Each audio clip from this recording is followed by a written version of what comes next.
Hello viewers. Someone raised a question a few days ago, one of the survival prepper YouTube videos on preppers meeting other preppers, and I mean in a good way. How to find other preppers, prepper groups, and being integrated into one, or just hanging out with them, working out ideas and stuff like that. Okay, it's an easy question. There's no easy answer for it. These days most people rely on social media, Facebook, YouTube, Twitter, other social platforms.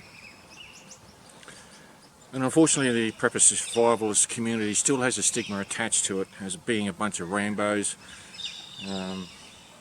outlaws, radicals, whatever.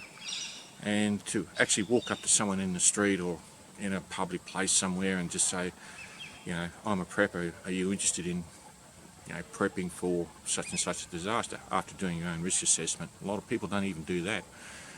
And they look at you kind of weird and say no, or they just walk away from you, with the padded room on speed dial.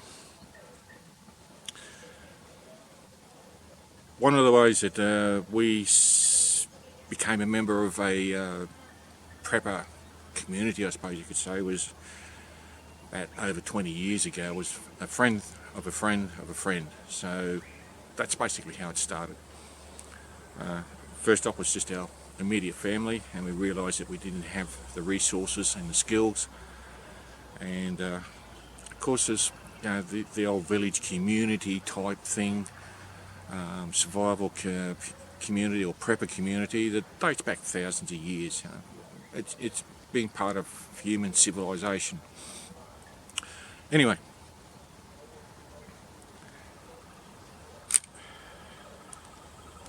we initially joined this so-called community, and yes, we had skills and we had supplies and we had resources and that sort of thing.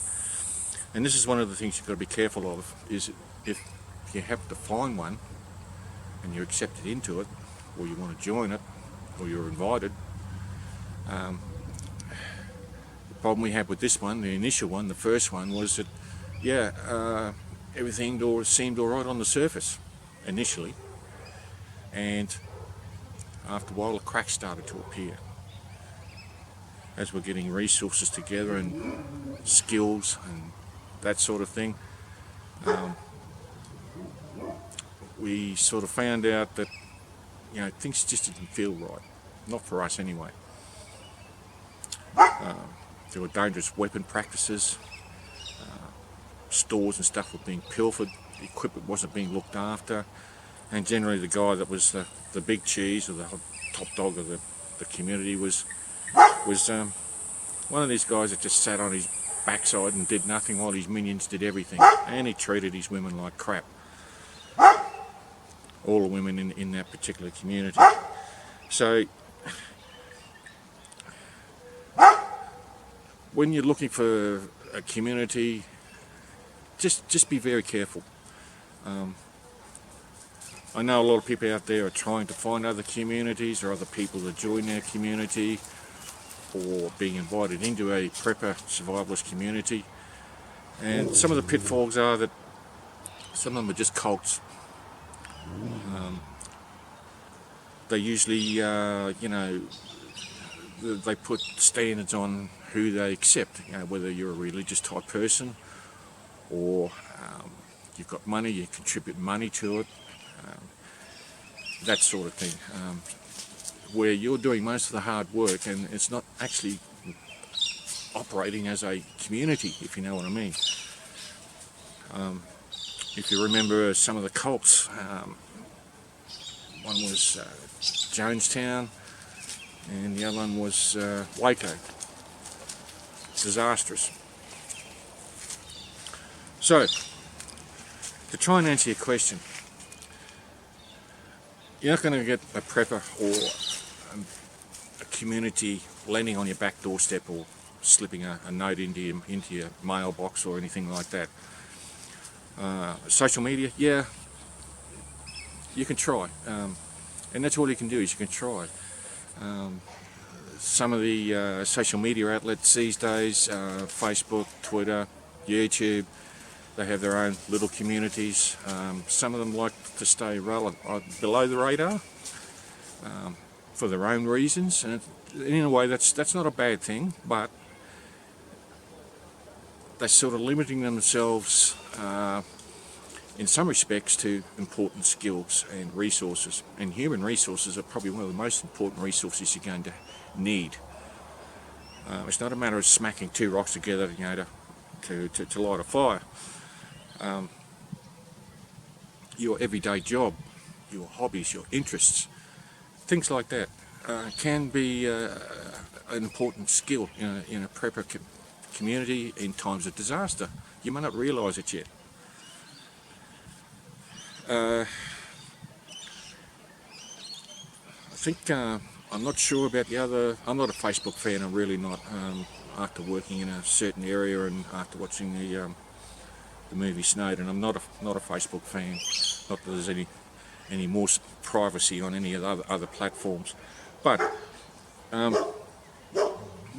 some YouTube channels have Patreons, and people get together on there and they talk, about their experiences and sharing skills. And you may find that there are people in your area that may be interested in talking to you. You may be interested in talking to them. You can talk about general stuff first. Just sound them out, and believe me, they'll be sounding you out. They'll be, everybody. There's a certain amount of suspicion with everybody. Whether it's a community club or a football club or a sports club, you've got the newbie on the block, and they're watching you. A little bit of suspicion there. So it's a two-way street. You've got to think about, yes, just talk in general terms. Just drop a few key words. You might have had a severe weather event, or you may be talking about overseas disasters or something like that. Just drop a few key words. You say things like, they lost the power. I wonder how they got on for lighting. How did they do cooking? How did they boil water? Things like that. Just key words, just to sort of break the ice and open up the conversation. And you'd be surprised sometimes at the results. Sometimes you won't get the results that you're looking for, but you've got to keep trying. Don't give up.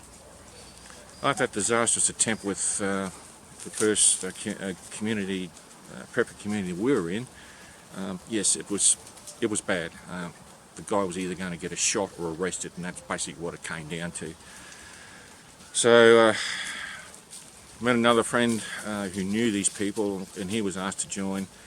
It wasn't long after we did, and he said no, he wasn't going to do it. So I got talking to him, and we had a lot of things in common.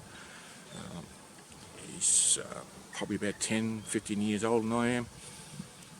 And we just sat down and started talking. Of course, we're sussing each other out just to find out where we are and who we're about. And we decided, well, we'll form our own prepper group. And we did.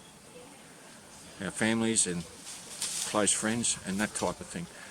So, as I said, there's no quick and fast answer. All I'm saying is keep trying.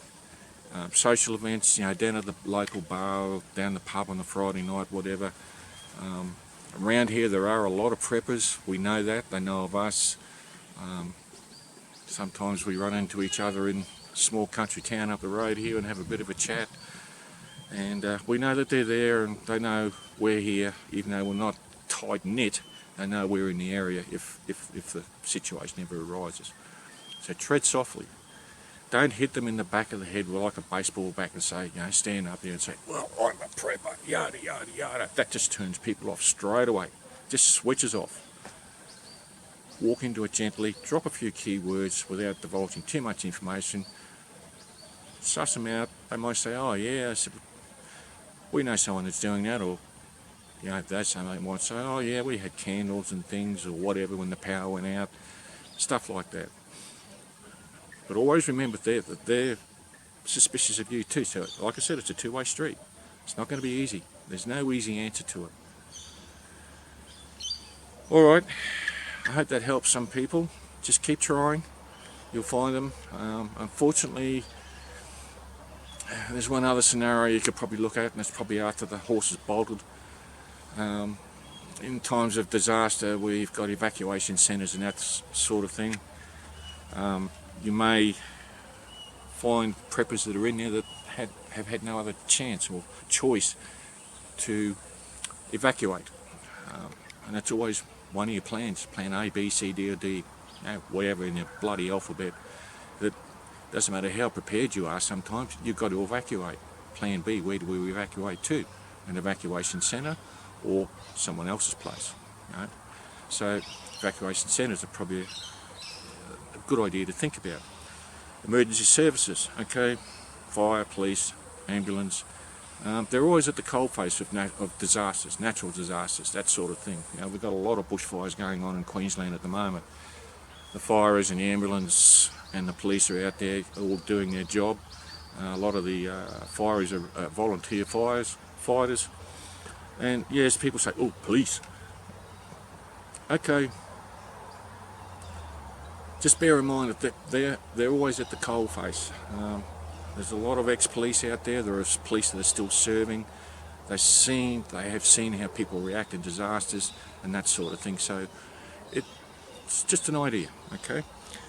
You've got a lot of ex-servicemen out there, veterans and so on, that have seen the worst in times of conflict. And it's a disaster, man-made, mostly.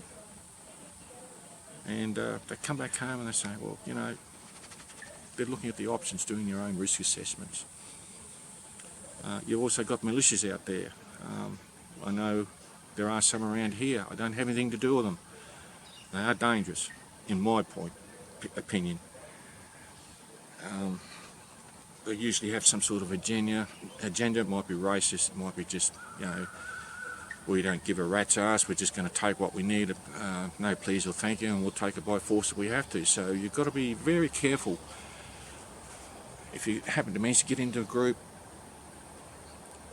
do the homework, look at the body language, look at how people are interacting with each other, who's the top dog, what are their ideals, do they have a set agenda or an ideology. I mean, as far as I'm concerned, preppers are there and survivors are there to survive a disaster, not rely on the government, not overtake a government. There's a lot of crap out there on social media about that. Yes, you're going to need firearms because there'll be other groups out there that be looking for resources. And in the early stages, it's dog eat dog out there. That's pretty much how it is. You've got to defend your resources and the people around you. But to go looking for a fight, no. Believe me, it just becomes a game of attrition, and who's got the most guns, who's got the most ammo, and who's got the most people, and who's very skilled with that sort of thing. You really don't want to find yourself in that situation. That's from my service experience, and there's a lot of veterans out there that would probably say the same thing. Don't go looking for a fight. Try and avoid one, but always be prepared to defend yourself. Be prepared for anything that may come out of the situation. Hope this helps, and there's no easy answer. Just keep looking, keep asking, keep observing. Walk very tenderly at first. Like I said, drop a few keywords. If you happen to get invited into a group, make your observations. See how people interact within that group. That'll give you a good idea on just how it's been run, and a whole host of other things. Okay, that wraps that one up. Thank you folks for watching, and I hope it helps. We've had a couple of bad experiences. We learn from it, and the group we've got now works very well. It's all about surviving. That's the bottom line. Thank you.